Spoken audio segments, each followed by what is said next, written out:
Ladies and gents, today I'm going to show you possibly the best weapons you can get in Tears of the Kingdom, as well as a secret room filled with them that will constantly make them respawn.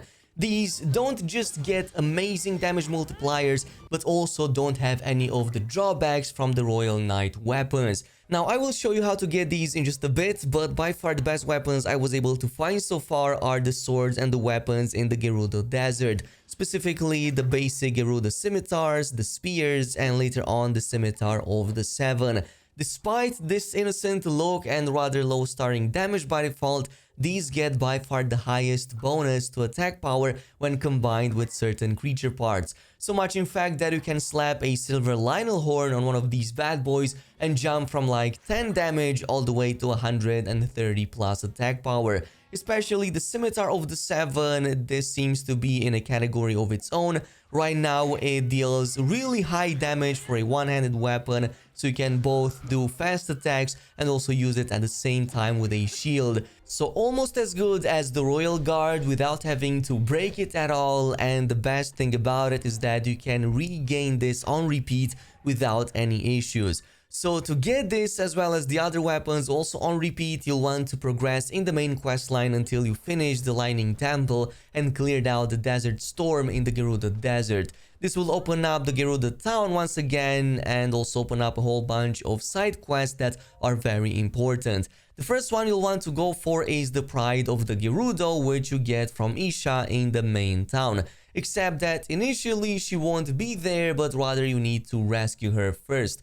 So first talk to her associate inside who will tell you she's been missing in the nearby Toruma Dunes and will also open up a quest called the Missing Owner. From here you'll want to head over west in this location called the Toruma Dunes where you will find Isha. She's easy to spot from afar by looking for the smoke signal. Now I recommend making a manual save here before the encounter to make this more efficient, because as it stands you'll have to fight a Molduga boss to free her in the first place. Except this boss also has a chance to drop an item that we can use in the quest that follows after. So to defeat a Molduga, just like in the first game, you can turn their attention away by using a time bomb, so it won't immediately jump on you. But once it's down, it also drops 1 or 2 chests and a bunch of creature mats, all of which are actually very important. Now if you're lucky, you can already get a Gerudo Scimitar as well as a shield if it dropped 2 chests at the same time. So in case it did not, you can simply reload the last save file and just redo the boss fight until you get those. Otherwise, the chest drops all around the region are random, so you can get them from other sources or by farming some of the other Molduga bosses in the desert, as I'll show you in a bit.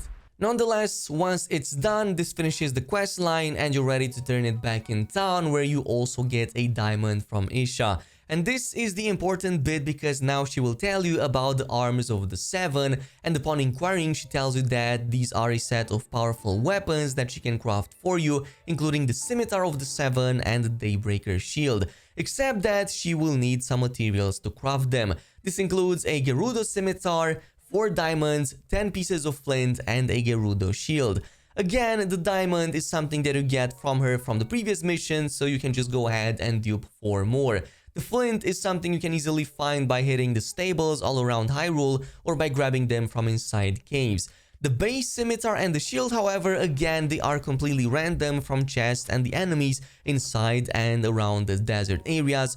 Or like I said, hit up the Moldugas and try to get them from the chests that drop from them, such as the one right here in the southeast that you can again save before and do on repeat until you get those items.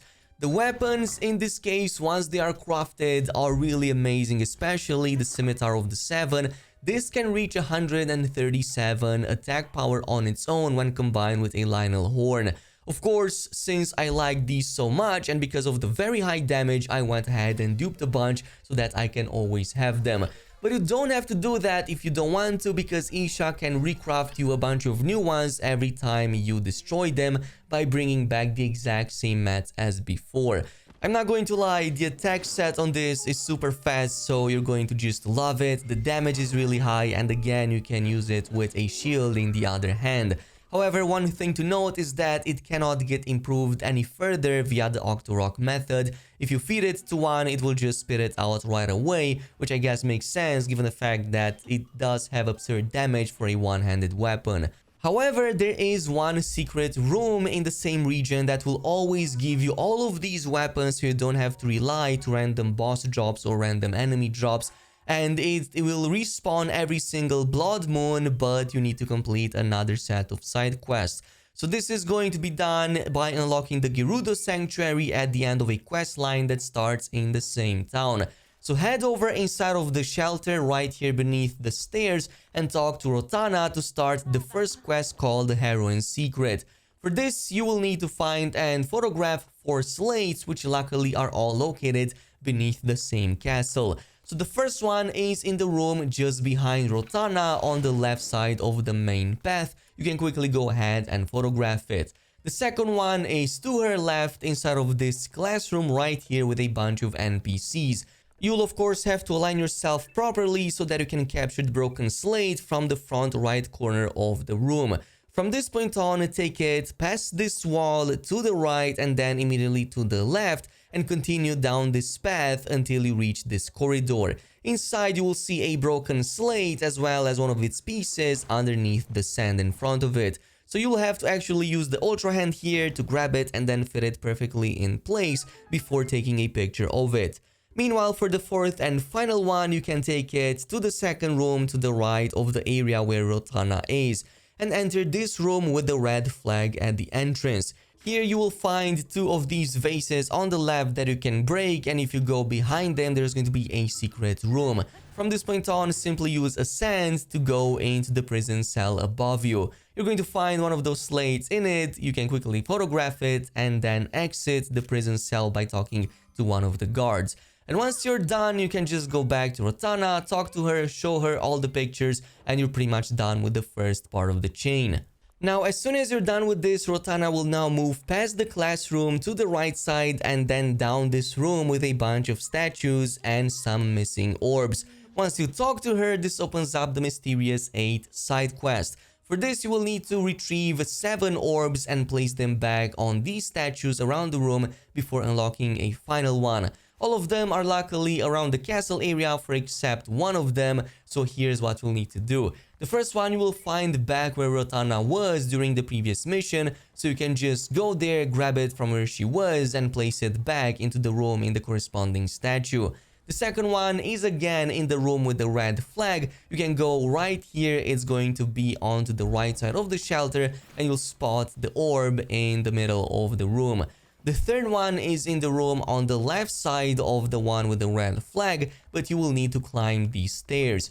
Once up, look across and you'll spot it on the top shelter, so grab it and bring it back to the main room.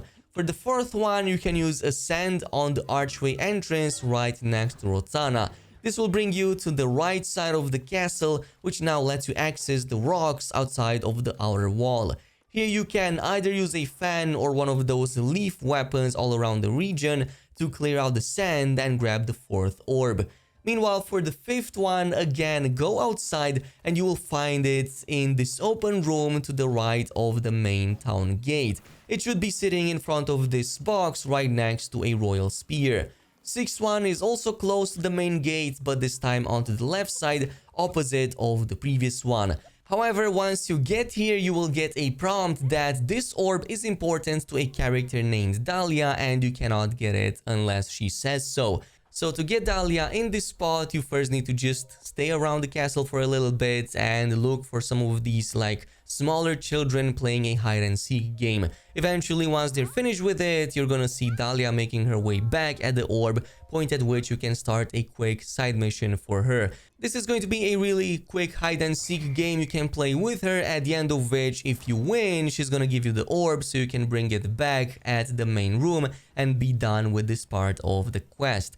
Now for the seventh and final one, it's a little bit more complicated but still rather quick because you need to help a bunch of NPCs back in the bazaar just east of the Gerudo town. So head over there and right by this tall building you can talk to these NPCs to start the Lost in the Dunes side mission.